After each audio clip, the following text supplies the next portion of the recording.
Fis-sigħat li għaddew l-uffiċċju tal-Prosekutur Pubbliku f'Milan iddepożita talba biex l-Isptar San Raffaele f'Milan ikun didikjarat bħala fallut. Dan bil-għan li jkunu mħares tal-interessi tal-kredituri u biex il-kol jingħataw l-istess trattament u jiġu evitati komplikazzjonijiet ġodda. Huwa kkalkulati li San Raffaele jakkumula djun ta' 2 biljun euro. Dan l-isptar f'Milan għandu rabta diretta ma' pajjiżna f'dak li huwa l-bini tal-Isptar Mater Dei tal-Qroq, tant li fil-bidu dan l-isptar kien issemma San Raffaele. Lura fil-bidu ta' snin design il-Gvern Nazzjonalista ta' dak iż-żmien kien ta' il-bini tal-Isptar ġdid tal-Qroq lil Fondazzjoni Monte Tabor mill-Isptar San Raffaele ta' Milan. Il-ħsieb kien li pajjiżna jkollu żewġ sptarijiet ewlenin, dak ta' tal-Qroq u dak ta' San Luqa.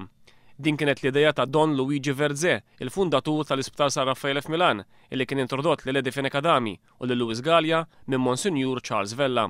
Dawn il-pjani iżda kienu ġew abbandonati wara l-ħatra ta' Gvern Laburista fl-1996 meta ttieħdet deċiżjoni li l-Isptar ġdid tal-Qroq ikun Isptar Ġenerali u nqatet ir-rabta mal-Isptar San Raffaele ta' Milan anki wara sensiela ta' irregolaritajiet serji fl-loti tal-kuntratti.